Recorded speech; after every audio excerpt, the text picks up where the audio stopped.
আইমি বৰুৱা এগৰাকী জনপ্ৰিয় অসমীয়া অভিনেত্ৰী, প্ৰযোজক আৰু পৰিচালক। তেওঁ কেইবাখনো অসমীয়া চলচ্চিত্ৰ, VCD আৰু এলবামত অভিনয় কৰিছে। তেওঁৰ পৰিচালনাৰ প্ৰথম ছবি চেমখৰে 2টা ৰাষ্ট্ৰীয় বঁটা লাভ কৰে আৰু তেওঁ কান চলচ্চিত্ৰ মহোৎসৱৰ ৰেড কাৰ্পেটত খোজ কঢ়া প্ৰথম অসমীয়া অভিনেত্ৰী হিচাপে পৰিগণিত হয়।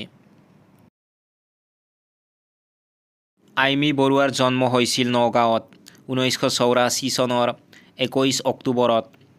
তেওঁৰ মাতৃৰ নাম মালা বৰুৱা আৰু পিতৃ স্বৰ্গীয় পূৰ্ণ বৰুৱা, যি এগৰাকী আৰক্ষী অধীক্ষক আছিল। আইমি নামটো ফৰাচী ভাষাৰ শব্দ, যাৰ অৰ্থ সুবাস। তেওঁ অৰ্থনীতিত স্নাতক আৰু ছ'চিয়েল ৱৰ্কছত স্নাতকোত্তৰ ডিগ্ৰী লাভ কৰিছে। বৰ্তমান তেওঁ ডক্টৰ ভূপেন হাজৰিকাৰ চলচ্চিত্ৰৰ ওপৰত গুৱাহাটী বিশ্ববিদ্যালয়ৰ পৰা PhD গৱেষণা কৰি আছে।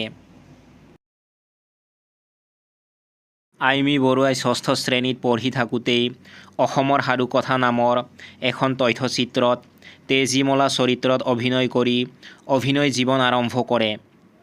8ম শ্ৰেণীত তুমি মোৰ মাথো মোৰ চলচ্চিত্ৰৰ বাবে বিবেচনা কৰা হৈছিল যদিও বয়স কম হোৱা বাবে বাতিল কৰা হয়। পিছৰ বছৰ অৰ্থাৎ 9ম শ্ৰেণীত পঢ়ি থকা সময়ত তেওঁ প্ৰেম আৰু প্ৰেম ছবিত অভিনয়ৰ সুযোগ পায়, যিখন আছিল তেওঁৰ জীৱনৰ প্ৰথমখন ছবি। ইয়াৰ পিছত তেওঁ কেইবাখনো চিনেমা আৰু VCDত অভিনয় কৰে। ব্যক্তিগত জীৱন: আইমি বৰুৱাই ৰাজনীতিবিদ পীযুষ হাজৰিকাৰ সৈতে 2011 চনৰ 1 অক্টোবৰত বিবাহপাশত আবদ্ধ হয়। তেওঁলোকৰ বৰ্তমান 2টা সন্তান আছে।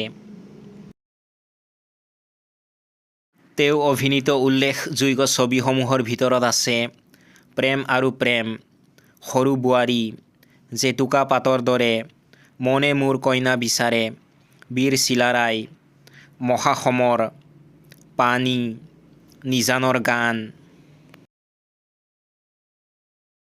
2011 চনত তেওঁ জেতুকা পাতৰ দৰে ছবিখনৰ বাবে প্ৰাগ চিনে বঁটাত শ্ৰেষ্ঠ অভিনেত্ৰীৰ বঁটা লাভ কৰিছিল। তেওঁৰ পৰিচালিত ডিমাচা ভাষাৰ ছবি চেমখৰে 68 সংখ্যক ৰাষ্ট্ৰীয় চলচ্চিত্ৰ বঁটাত শ্ৰেষ্ঠ ডিমাচা ছবিৰ বঁটা লাভ কৰে। তেওঁৰ শেহতীয়া তথ্যচিত্ৰ বিৰুবালা উইচ টু পদ্মশ্ৰীয়ে 70 সংখ্যক ৰাষ্ট্ৰীয় চলচ্চিত্ৰ বঁটাত জুৰীৰ বিশেষ উল্লেখ বঁটা লাভ কৰিছে। আইমি বৰুৱাই প্ৰথম সংস্কৰণৰ ফিল্মফেয়াৰ বঁটা অসমীয়া 2024ত শ্ৰেষ্ঠ অভিনেত্ৰীৰ বঁটা লাভ কৰা প্ৰথম অসমীয়া অভিনেত্ৰী হিচাপে পৰিগণিত হৈছে। আইমি বৰুৱা এগৰাকী সফল অভিনেত্ৰী আৰু চলচ্চিত্ৰ নিৰ্মাতা, যি নিজৰ কামৰ জৰিয়তে অসমীয়া সংস্কৃতিক বিশ্ব দৰবাৰত তুলি ধৰিছে।